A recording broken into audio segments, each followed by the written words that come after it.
நண்பர்களே, தைராய்டு சுரப்பி அப்படின்னா என்ன? தைராய்டு சுரப்பி உடல்ல எங்க இருக்கு, பார்க்கிறதுக்கு எப்படி இருக்கும்? தைராய்டு சுரப்பி என்ன ஹார்மோன்களை உற்பத்தி செய்யுது, எப்படி உற்பத்தி செய்யுது? இந்த ஹார்மோன்கள்னால உடலுக்கு என்ன பயன்கள்? இது போன்ற விஷயங்களை இந்த வீடியோல விவரமா தெரிஞ்சுக்கலாம். தைராய்டு சுரப்பி உடல்ல எங்க இருக்கு அப்படின்னா, கழுத்துடைய முன் பகுதியில குரல் வளைக்கு கீழையும் மூச்சுக்குழாய் அப்படின்ற ட்ரக்கியாவுக்கு முன்னாடியும் இருக்கும். இதோடைய பொசிஷனை சரியா சொல்லணும்னா C5 அப்படின்ற செர்விக்கல் முதுகெலும்பு முதல் T1 என்ற தொராசிக் முதுகெலும்பு வரை அமைந்திருக்கு. இதோடைய கலர் பிரவுனிஷ் ரெட் கலர்ல இருக்கும். ஏன்னா இதுல நிறைய ரத்த நாளங்கள் பிளட் வெசல்ஸ் அமைந்திருக்கும். தைராய்டு சுரப்பியுடைய வெயிட் 20 முதல் 60 கிராம்ஸ் இருக்கும். சராசரியா 25 கிராம்ல இருக்கும். ஆண்களை விட பெண்களுக்கு தைராய்டு சுரப்பியுடைய சைஸ் சிறிதளவு பெரிதாக இருக்கும். முக்கியமா பிரெக்னன்சி மற்றும் மாதவிடாய் இது போன்ற நாட்கள்ல இதோடைய சைஸ் இன்னும் கொஞ்சம் பெரிதா இருக்கும். சாதாரணமா பாத்தீங்கன்னா தைராய்டு நம்மளுடைய கழுத்து பகுதியில் இருக்கிறது நமக்கு தெரியவே தெரியாது. ஏதாவது வீக்கம் ஏற்பட்டாதான் அது வெளிப்புறமா தெரியும். தைராய்டு சுரப்பி மூச்சு குழாய் அப்படின்ற ட்ரக்கியாவை சுற்றி முன்புறமா முழுமையா கவர் பண்ணி இருக்கும். ஆனா பின்புறமா இணையாமல் இருக்கும். சோ அதனால தைராய்டு மூச்சு குழாய்க்கு மேல அமைந்திருந்தாலும் அதற்கும் தைராய்டு சுரப்பிற்கும் தொடர்பு கிடையாது. தைராய்டு அப்படின்னா கிரேக்க மொழியில ஷீல்டு, கவசம் அப்படின்னு சொல்லி அர்த்தம். இது இந்த மூச்சு குழாயை சுற்றி ஒரு கவசம் மாதிரி இருக்கிறதுனால இதற்கு தைராய்டு அப்படின்ற பெயர் வந்தது. ஒரு தைராய்டு சுரப்பி பாக்குறதுக்கு பட்டர்ஃப்ளை வடிவத்துல இருக்கும். இதற்கு 2 பகுதிகள் இருக்கு. இத லோப்ஸ் அப்படின்னு சொல்லிட்டு சொல்லுவோம். வலதுபுற பகுதியை ரைட் லோப் அப்படின்னும் இடதுபுற பகுதியை லெஃப்ட் லோப் அப்படின்னு சொல்லுவோம். ஒவ்வொரு லோப்ஸுமே 5 சென்டிமீட்டர் நீளத்திலையும் 3 சென்டிமீட்டர் அகலத்திலையும் 2 சென்டிமீட்டர் அடர்த்தியாகவும் இருக்கும். ஏறக்குறைய 50% மக்களுக்கு பாத்தீங்கன்னா நடுவுல மற்றொரு லோப்ஸ் இருக்கும். இத பிரமிடல் லோப் அப்படின்னு சொல்லிட்டு சொல்லுவோம். அதாவது மூன்றாவதாக இருக்கக்கூடிய மற்றொரு லோப். இந்த லோப்ஸ் எல்லாத்தையுமே இணைக்கக்கூடிய ஒரு பகுதி தான் இஸ்துமஸ். இந்த இஸ்துமஸ் அப்படின்றது ஒரு ஷீட் மாதிரி நடுவுல இணைக்கும் திசுக்கள். ஒரு தைராய்டு சுரப்பியுடைய பின்புறம் பார்த்தோம்னா 2 சைட்லயுமே 2 சிறிய சிறிய சுரப்பிகள் இருக்கும். இவை பாராதைராய்டு சுரப்பிகள். மொத்தம் 4 பாராதைராய்டு சுரப்பிகள் இந்த தைராய்டுக்கு உள்ள புதைக்கப்பட்ட நிலையில சிறியதாக இருக்கும். தைராய்டை சுற்றி 2 அடுக்கு மெலிதான ஒரு பாதுகாப்பு கவசம், ஒரு ஃபைப்ரஸ் கேப்சூல் அப்படின்ற உரை மாதிரி இருக்கும். உள்புறமா இருக்கக்கூடிய உரைய ட்ரூ கேப்சூல் அப்படின்னு சொல்லுவோம். வெளிப்புறமா இருக்கக்கூடிய கேப்சூல் ஃபால்ஸ் கேப்சூல். அதாவது தைராய்டு சுரப்பிய குரல் வளை கிரிகாய்டு கார்டிலேஜோட சேர்த்து இணைக்கிறதுக்கு இது உதவுது. இது இணைப்பதற்காக பெர்ரிஸ் லிகமெண்ட் அப்படின்ற ஒரு சிறிய தசை நாள்கள் இருக்கும். தைராய்டு சுரப்பிய சுற்றி இருக்கக்கூடிய வெளிப்புற கேப்சூல் மற்றும் உள்புற கேப்சூல் இது ரெண்டுத்துக்குமே நடுவுல பார்த்தோம்னா ஒரு லூசான கனெக்டிவ் டிஷ்யூஸ், இணைப்பு திசுக்கள் இருக்கும். சோ இது இருக்கிறதுனாலதான் நம்ம ஒவ்வொரு முறை உணவை விழுங்கும் போதும் தண்ணீரை குடிக்கும் போதும் பாத்தீங்கன்னா நம்ம தொண்டை பகுதியில இருக்கக்கூடிய இந்த தைராய்டு கிளாண்ட் லைட்டா மேல கீழே அப்படியே ஒரு சின்ன மூவ்மெண்ட்ல போயிட்டு வரும். சரி, இப்போ இந்த தைராய்டு சுரப்பியுடைய வேலைகள் என்ன அப்படின்னு சொல்லி பார்க்கலாம். இந்த தைராய்டு கிளாண்ட் அடிப்படையாக 3 முக்கியமான ஹார்மோன்களை உற்பத்தி செய்யுது. இந்த ஹார்மோன்களை தான் நாம தைராய்டு ஹார்மோன்கள் அப்படின்னு சொல்லிட்டு சொல்லுவோம். இதை உற்பத்தி செய்யக்கூடிய இந்த தைராய்டு ஹார்மோன்கள் தான் நம்மளுடைய உடல்ல இருக்கக்கூடிய எல்லா செல்களுக்குமே தேவையான ஒரு முக்கியமான ஹார்மோன்கள். சோ உதாரணத்துக்கு பாத்தீங்கன்னா மற்ற உறுப்புகள்ல சுரக்கக்கூடிய இந்த சுரப்பிகள் எல்லாம் அந்த ஹார்மோன்கள்லாம் ஒரு குறிப்பிட்ட ஒரு உறுப்பை மட்டும்தான் போய் அதற்கான ஃபங்க்ஷன்ஸை மட்டும்தான் செய்யும். ஆனா இந்த தைராய்டு கிளாண்ட் உற்பத்தி செய்யற இந்த தைராய்டு ஹார்மோன்ஸ் உடல்ல இருக்கக்கூடிய எல்லா செல்களுக்குமே போகும். சோ அதனாலதான் நம்மளுடைய இந்த எண்டோக்ரைன் சிஸ்டம் அப்படின்ற இந்த நாளமில்லா சுரப்பி மண்டலத்துல இந்த தைராய்டு சுரப்பி அப்படின்றது ரொம்ப முக்கியமான ஒன்று. தைராய்டு சுரப்பி 3 முக்கியமான ஹார்மோன்களை உற்பத்தி செய்யும். அவை ட்ரை அயோடோ தைரோனின், இதை சுருக்கமா T3 அப்படின்னு சொல்லுவோம். இரண்டாவது டெட்ரா அயோடோ தைரோனின் அல்லது தைராக்சின், இதை சுருக்கமா T4 அப்படின்னு சொல்லுவோம். மூன்றாவது கால்சிட்டோனின். இதுல இந்த T3 மற்றும் T4 இந்த 2 ஹார்மோன்கள் தான் முக்கியமான தைராய்டு ஹார்மோன்கள். இவை அயோடின் மூலக்கூறுகள் நிறைந்த ஹார்மோன்கள். அடுத்ததாக இருக்கக்கூடிய கால்சிட்டோசின் அப்படின்ற ஹார்மோன் ஒரு பெப்டைட் ஹார்மோன். T3 மற்றும் T4 அப்படின்னு சொல்லப்படுகின்ற இந்த தைராய்டு ஹார்மோன்கள் தான் உடலுடைய எல்லா செல்களுக்குமே தேவையான மிக முக்கியமான ஹார்மோன்கள். இதை என்ன சொல்லுவோம்னா பேசிக்கா இது ஒரு மெட்டபாலிக் ஹார்மோன்ஸ் அப்படின்னு சொல்லிட்டு சொல்லுவோம். அதாவது உடலுக்கு தேவையான மெட்டபாலிசம்க்கு ரொம்ப முக்கியமான ஹார்மோன்கள் தான் இவை. சோ அடிப்படையா பாத்தீங்கன்னா நம்ம உடல் எந்த விதமான வேலையே செய்யல, நம்ம எந்த கடினமா எந்த வேலையுமே செய்யல, நம்ம ரெஸ்டா இருக்கிறோம், படுத்துட்டு இருக்கோம், தூங்கிட்டு இருக்கோம் அப்படின்ற சமயத்திலயும் நம்ம உடம்புக்கு எனர்ஜி தேவை இல்லையா? நம்ம சாப்பிட்ட சாப்பாடு ஜீரணமாகணும், நம்ம உறுப்புகளுக்கு எல்லாமே ஆக்சிஜன் தேவைப்படும், ரத்தம் பம்ப் ஆகணும். இந்த மாதிரி அடிப்படையா உயிர் வாழறதுக்கு தேவையான சில வேலைகள் நம்ம உடல்ல நடந்துட்டே இருக்கும். இதுதான் நாம பேசல் மெட்டபாலிக் ரேட் BMR அப்படின்னு சொல்லிட்டு சொல்வோம்.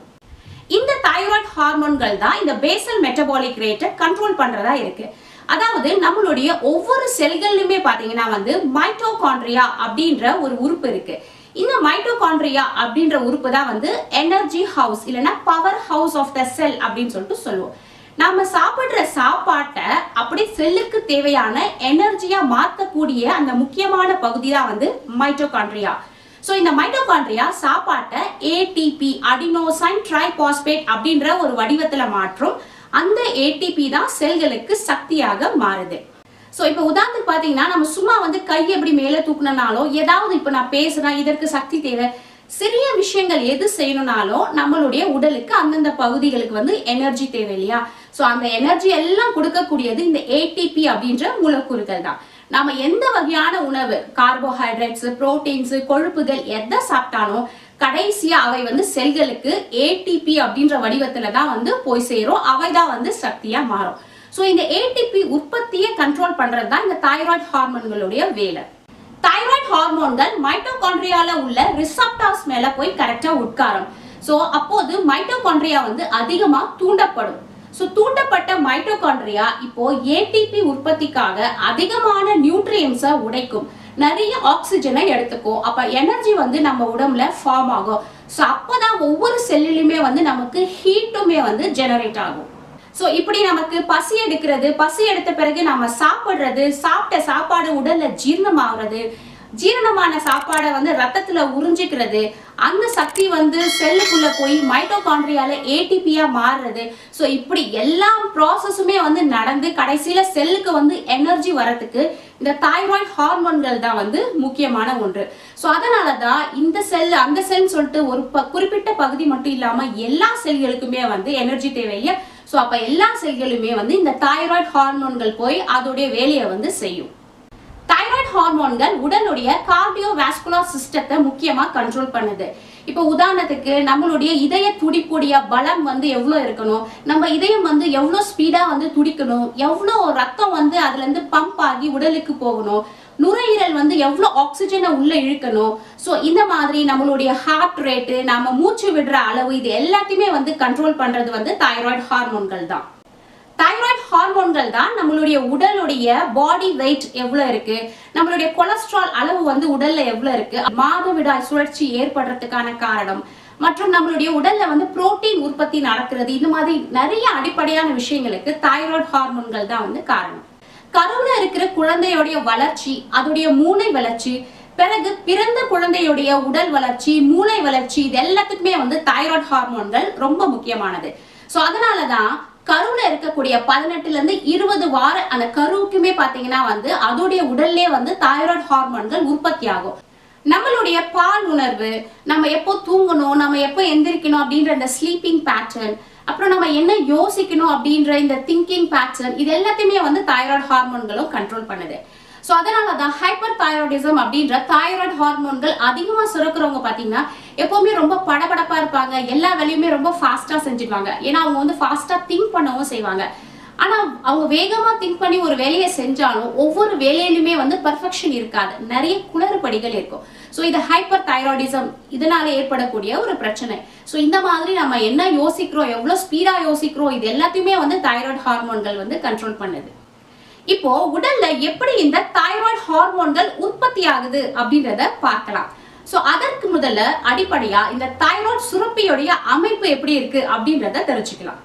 ஒரு தைராய்டு சுரப்பிய ஏதாவது ஒரு பகுதியில குறுக்கால வெற்றி அதை மைக்ரோஸ்கோப் வழியா பார்த்தா அந்த திசுக்கள் இப்படித்தான் இருக்கும். இதுல 3 முக்கியமான பகுதிகள் இருக்கு. அவை கொலாய்ட், ஃபாலிகுலர் செல்ஸ் மற்றும் பாராஃபாலிகுலர் செல்ஸ் அப்படின்னு சொல்லுவோம். முதல்ல இந்த தைராய்டு சுரப்பி முழுவதும் நிறைய ஸ்பெரிக்கல் ஷேப்ல குரூப்பா செல்கள் இருக்கும். இதைத்தான் நாம கொலாய்டு அப்படின்னு சொல்லிட்டு சொல்லுவோம். கொலாய்டு அப்படின்னா இது வந்து அப்படியே ஒரு கூழ் மாதிரி இருக்கும். ஸோ இந்த ஏரியாஸ்லாம் வந்து நிறைய குழிகள், அதாவது பள்ளங்கள் மாதிரி இருக்கும். அதோடைய நடுப்பகுதியில ஒரு ஜெல் மாதிரி திக்கா பிசுபிசுப்பான ஒரு பொருள் இருக்கும். தைராய்டு ஹார்மோன்களுடைய உற்பத்தி நடக்கிறது, அந்த ஹார்மோன்களை ஸ்டோர் பண்ணி வைக்கிறது, அது எல்லாமே வந்து இந்த கொலாய்டு பகுதியில தான் வந்து நடக்கும். ஸோ அடிப்படையாக பார்த்தீங்கன்னா இந்த கொலாய்டு பகுதியில தைரோகுளோபுலின் அப்படின்ற ஒரு புரோட்டீன் வந்து உற்பத்தி ஆகும். இந்த தைரோகுளோபுலின் தான் தைராய்டு ஹார்மோன்கள் உருவாவதற்கான அடிப்படையான ஒரு பொருள். இந்த தைரோகுளோபுலினுடைய வடிவம் வந்து இப்படிதான் இருக்கும். இது வந்து ஒரு நீளமான செயின் மாதிரி இருக்கும். அதுல நிறைய தைரோசின் அப்படின்ற அமினோ ஆசிட்கள் வந்து அப்படியே சேர்ந்து சேர்ந்து கோர்த்து வைச்ச மாதிரி இருக்கும்.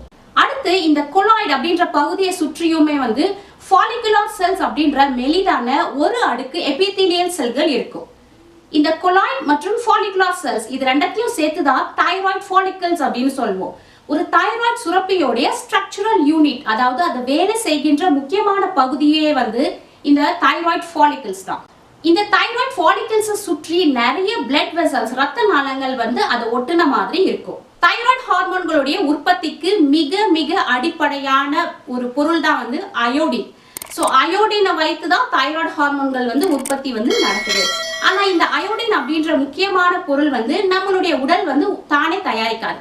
நம்ம சாப்பிடுற சாப்பாட்டின் மூலமா தான் அயோடின் வந்து நம்ம உடலுக்கு போகுது.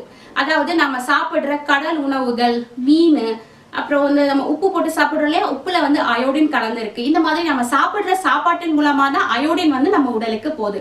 அந்த அயோடினை எடுத்துக்கிட்டு தான் நம்ம உடல் வந்து தைராய்டு ஹார்மோனுடைய உற்பத்தியை வந்து ஆரம்பிக்குது. நம்ம சாப்பிட்ட சாப்பாட்டுல இருக்கக்கூடிய இந்த அயோடைடு ரத்தத்துல அயோடைடு மூலக்கூறுகளா கலந்துருக்கும். சோ தைராய்டு சுரப்பிய அந்த ரத்தம் வந்தடைந்தவுடன் இந்த தைராய்டு கொலாய்டுக்கு மேல சுத்தி இருக்கு இல்லையா இந்த ஃபாலிகுலர் செல்ஸ், இந்த செல்ஸ் மேல பார்த்தோம்னா சோடியம் அயோடின் சிம்போட்டாஸ் அப்படின்ற ஒரு பம்ப், அதாவது ஒரு ஓட்டை மாதிரி இருக்கும் வழி. சோ இந்த வழியா அந்த அயோடைடு மூலக்கூறுகள் வந்து அந்த செல்லுக்குள்ள வரும். சோ உள்ள வர அந்த அயோடைடு வந்து நடுவுல இருக்கக்கூடிய கொலாய்டு பகுதியை வந்து அடையும். சோ அந்த கொலாய்டு பகுதியில பெராக்சிடேஸ் அப்படின்ற ஒரு என்சைம் இருக்கும். அது இப்போ வந்து அந்த அயோடைட அயோடின் மூலக்கூறுகளா மாற்றும், அதாவது ஆக்சிடேஷன் ரியாக்ஷன் வந்து நடக்கும். இப்போ இந்த அயோடின் மூலக்கூறுகள் ஆல்ரெடி உற்பத்தியாகி தயாரா இருக்கக்கூடிய இந்த தைரோகுளோபுலின் அப்படின்ற புரோட்டீன்ல வந்து சேரும். இந்த தைரோகுளோபுலின்ல தைரோசின் அமினோ ஆசிட்ஸ் இருக்கு அப்படின்னு சொல்லி பார்த்தோம் இல்லையா. சோ அந்த இடத்துல வந்து இந்த அயோடின் போய் உட்காரும். சில தைரோசின் மேல ஒரு அயோடின் மூலக்கூறுகளும் சில தைரோசின் மேல 2 அயோடின் மூலக்கூறுகளும் சேரும். சோ ஒரு அயோடின் சேர்ற பகுதியை மோனோ அயோடோ தைரோசின் MIT அப்படின்னும், 2 அயோடின் மூலக்கூறுகள் சேர்ற பகுதியை DIT டை அயோடோ தைரோசின் அப்படின்னு சொல்லிட்டு சொல்லுவோம். இந்த MIT மற்றும் DIT இது ரெண்டு தான் வந்து தைராய்டு ஹார்மோன்களுக்கான அடிப்படை. சோ அடுத்து என்ன ஆகுனா வந்து ஒரு அயோடின் மூலக்கூறு இருக்கக்கூடிய MIT-யும் 2 அயோடின் மூலக்கூறு இருக்கக்கூடிய DIT-யும் ஒன்னா சேர்ந்து 3 அயோடின் இருக்கக்கூடிய T3 அப்படின்ற தைராய்டு ஹார்மோன்களா அது மாறும். அதே மாதிரி 2 அயோடின் மூலக்கூறுகள் இருக்கக்கூடிய DIT 2 ஒன்னா சேர்ந்து T4 டெட்ரா அயோடோ தைரோனின் அப்படின்ற தைராய்டு ஹார்மோனா மாறும். இப்படி உருவாகிற இந்த T3 மற்றும் T4 இந்த 2 தைராய்டு ஹார்மோன்களும் தைரோகுளோபுலினோட ஒன்னா சேர்ந்து அப்படியே அந்த ஃபாலிகுலர் செல்லை விட்டு வெளியில வரும். சோ வெளியில வந்தவுடன் அதுல ஒட்டிட்டு இருந்த அந்த தைரோகுளோபுலின் மட்டும் தனியா பிரிஞ்சு போயிடும். அப்ப வெறும் T3 மற்றும் T4 அப்படின்ற இந்த தைராய்டு ஹார்மோன்கள் மட்டும் ரத்தத்துல போய் டைரக்டா கலக்கும். சோ இப்படிதான் நம்மளுடைய உடல்ல T3 மற்றும் T4 அப்படின்ற முக்கியமான 2 தைராய்டு ஹார்மோன்கள் உற்பத்தி ஆகுது. மூன்றாவது தைராய்டு ஹார்மோன் என்னன்னா வந்து கால்சிட்டோனின். இந்த கால்சிட்டோனின் அப்படின்ற ஹார்மோனை உற்பத்தி செய்யறது பாராஃபாலிகுலர் செல்ஸ் அப்படின்ற ஒரு வகையான செல்ஸ். இது வந்து இந்த கொலாய்ட்ஸ் அப்படின்னு சொன்னோம் இல்லையா, இதற்கு நடுவுல இருக்கக்கூடிய சிறிய சிறிய செல்கள். இந்த செல்கள் தான் இந்த கால்சிட்டோசின் அப்படின்ற ஹார்மோனை உற்பத்தி செய்யும். இந்த ஹார்மோனுடைய வேலை என்னன்னா நம்ம உடலுடைய கால்சியம் அளவை சமமா சீர்படுத்தி வைக்கிறது தான் இதோடைய வேலை. நம்ம உடலுக்கு கால்சியம் அப்படின்றது ஒரு முக்கியமான ஒரு தாது பொருள். சோ நிறைய வேலைகளுக்கு கால்சியம் அப்படின்றது உடலுக்கு தேவை. மறுபடியும் இந்த கால்சியம் வந்து நம்ம உடல்ல உற்பத்தி ஆகாது. நம்ம சாப்பிடுற சாப்பாடு பால், சீஸ், தயிர், வெண்ணெய், அப்புறம் கீரை, முட்டை இந்த மாதிரியான உணவுப் பொருட்கள்ல இருந்து தான் வந்து நம்ம உடலுக்கு கால்சியம் கிடைக்குது. ஸோ கால்சியம் உடல்ல உற்பத்தி ஆனவுடன் அவை வந்து நம்மளுடைய பற்களிலும் எலும்புகளிலுமே வந்து சேமிச்சு வைக்கப்படும். ஸோ ஒருவேளை நம்ம கால்சியம் இல்லாத உணவை சாப்பிடவே இல்லை அப்படின்னா நம்ம உடலுக்கு தேவையான கால்சியத்தை உடல் என்ன செய்யும்னா வந்து இந்த எலும்புகள்ல இருந்து அப்படியே உருக்கி எடுத்துக்கும். ஓகே, ஸோ அதை செய்யக்கூடிய ஹார்மோன் வந்து பாராதைராய்டு ஹார்மோன். அதாவது தைராய்டு சுரப்பிக்கு பின்னாடி 4 சின்ன ரீஜியன்ஸ் இருக்குன்னு பார்த்தோம் இல்லையா, பாராதைராய்டு சுரப்பி. அந்த பாராதைராய்டு சுரப்பி வந்து பாராதைராய்டு ஹார்மோன்களை உற்பத்தி செய்யும். அவைதான் வந்து எலும்புகளில் இருந்து இருக்கக்கூடிய இந்த கால்சியமை உடைத்து ரத்தத்துல கலக்கிற வேலையை வந்து செய்யும். ஸோ ஒருவேளை தேவைக்கு அதிகமான கால்சியம் வந்து நம்ம எலும்புகள்ல இருந்து உடஞ்சி வெளியே வந்துச்சுன்னா நம்ம எலும்புகள்லாம் வந்து வீக் ஆயிடும். ஆஸ்டியோபோரோசிஸ், எலும்பு தேய்மானங்கள்லாம் வந்து ஏற்படும். ஸோ இப்படி நடக்காம இருக்கிறதுக்கு முக்கியமான ஒரு ஹார்மோன் தான் வந்து கால்சிட்டோனின்.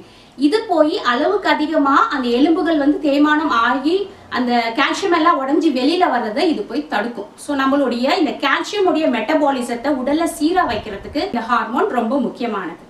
ஸோ இந்த வீடியோ மூலமா தைராய்டு சுரப்பி அப்படின்னா என்ன, அது எப்படி இருக்கும், இந்த ஹார்மோன்கள் எப்படி உற்பத்தி ஆகுது, என்ன வேலை செய்யுது அப்படின்றதெல்லாம் பார்த்தோம். இந்த தைராய்டு ஹார்மோனுடைய அளவு அப்படின்றது ரொம்ப ரொம்ப முக்கியமான ஒன்று. இதுல சிறிதளவு அதிகமா உற்பத்தி ஆனாலோ இல்லைன்னா சிறிதளவு கம்மியா உற்பத்தி ஆனாலோ அவை வந்து நம்மளுடைய உடல்ல பல்வேறு விதமான உபாதைகளை வந்து ஏற்படுத்தும். ஸோ நம்மளுடைய அடுத்த வீடியோல இந்த தைராய்டு ஹார்மோன்களால ஏற்படக்கூடிய குறைபாடுகள் இதெல்லாம் என்ன, இதை எப்படி வந்து நம்ம கண்டறிகிறது, அதற்கான ட்ரீட்மெண்ட் என்ன அப்படின்றத தெரிஞ்சுக்கலாம். ஸோ இந்த தகவல்கள் உங்களுக்கு பயனுள்ளதா இருந்துச்சுன்னா லைக் பண்ணுங்க, கமெண்ட் பண்ணுங்க, ஷேர் பண்ணுங்க. மறக்காம நம்மளுடைய சேனலான சயின்ஸ் இன்சைட்ஸ்க்கு சப்ஸ்கிரைப் பண்ணுங்க. நன்றி.